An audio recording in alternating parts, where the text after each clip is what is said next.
నానిగారు నానిగారు ఇక్కడ సార్ నానిగారు sir first of all trailer చాలా ఇంట్రెస్ట్గా ఉంది.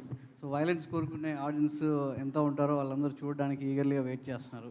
చాలా ఇంట్రెస్ట్గా కట్ చేశారు. అయితే నాని నుంచి ఇలాంటి వైలెన్స్ సినిమా వస్తుందనేది టీజర్ నుంచి రుచి చూపించారు, కానీ ట్రైలర్లో ఇంకా ఎంత తీవ్రత ఉంటుందనేది చూపించగలిగారు.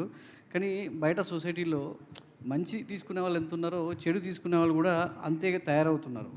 ఇప్పుడు డిపార్ట్మెంట్లో ఒక పోలీస్ ఆఫీసర్గా అర్జున్ సర్కార్ క్యారెక్టర్ చేశారు కాబట్టి చెప్తున్నాను. రీసెంట్గా ఒక ఇన్సిడెంట్, ఒక సినిమా చూసి ఇన్స్పైర్ అయ్యి తన వైఫ్ని ముక్కలు ముక్కలు చేసి కుక్కర్లో ఉడకబెట్టే స్థాయికి సినిమా చూసి ఆ ఎఫెక్ట్తో అలా చేయడం జరిగింది నేరాలు అనేది. సో సినిమా ఎంత ఎంటర్టైన్ ఇవ్వాలనుకున్నా ఇలాంటి వైలెన్స్ సొసైటీలో ఎలా తీసుకెళ్తుంది ఈ మూవీ ఆడియన్ థాట్ ప్రాసెస్ని ఏ విధంగా మారుస్తుంది? అంటే ఇన్స్టెంట్ మీరు ఎమోషనల్గా తీసుకెళ్లారు, దానికి తగ్గ వైలెన్స్ ఉంది, ఎమోషన్ ఉందని చెప్తున్నారు. ఆఫ్టర్ దట్ ఇది ఎలా ఉండబోతుంది? మనకంటే ఎక్స్ట్రీమ్లీ వైలెంట్ సినిమాలు తీసే దేశాల్లో మనకంటే చాలా తక్కువ క్రైమ్ రేట్ ఉందండి. అండ్ అది it is there on Google, మీరు చెక్ చేసుకోవచ్చు. అంటే చాలా అది దీనికి 10 వైలెంట్ సినిమాలు తీసే దేశాల్లో క్రైమ్ రేట్ మనకంటే చాలా తక్కువ ఉంది. సినిమాలు చేయవండి, అది మన బుద్ధి సరిగ్గా ఉండాలి ఏ విషయంలో అయినా సరే. అండ్ సినిమాలో మీరు ఓవరాల్గా నేర్చుకోవాల్సింది ఏంటి, చెడు చేసిన వాళ్ళందరూ, తప్పు చేసిన వాళ్ళందరూ are having a bad finish in the film. ధర్మం కోసం నిలబడినాడే కదా చివరికి గెలుస్తుంది. అలా అయితే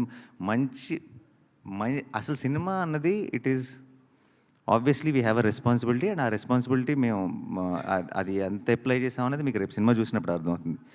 బట్ వైలెన్స్ చూపించేస్తేనే సొసైటీ పాడైపోతుంది అనుకుంటే దెన్ మీకు there are lot of other films.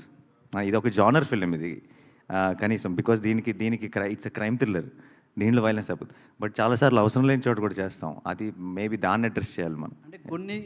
అంటే కొన్ని క్రైమ్ కేసెస్లో ఇన్వెస్టిగేట్ పార్ట్లో సినిమాలు కూడా క్రైమ్కి దోహదపడుతున్నాయి. సినిమా పేర్లను డిపార్ట్మెంట్ ఇన్వెస్టిగేషన్లో ఈ సినిమా చూసి ఇతను ఇలా చేశాడనేది డిపార్ట్మెంట్ ఎంక్వైరీలో కూడా బయటపడుతుంది. సో అట్లాంటి సందర్భంలో అంటే నాని నుంచి ఇలాంటి ఎక్స్పెక్ట్ చేయము, బట్ ఇలాంటి సినిమా వస్తున్నప్పుడు ఆ లిస్ట్లో ఈ సినిమా పేరుంటే బాగోదు కదా అనిపిస్తుంది.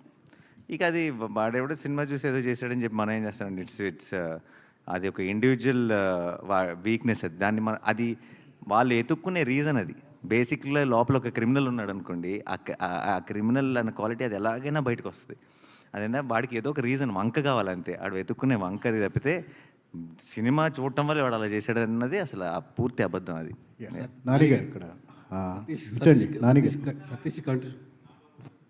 సతీష్ గారి కంటిన్యూషన్ క్వశ్చన్. సూక్ష్మదర్శిని అని ఒక వెబ్ ఫిలిం వచ్చింది, దాన్ని చూసి హైదరాబాద్లో సేమ్ కుక్కర్లో మర్డర్ చేశాడు యాస్టీజ్. అట్లా వైలెన్స్ పెరిగిందనే యాంగిల్లో మాట్లాడాడు. దానికి మనం ఏం చేయలేమంటున్నాను. ఇంట్రెస్టింగ్ న్యూస్ మీరు చెప్పింది నాకు కూడా తెలియదు అసలు. ఎగ్జాక్ట్లీ.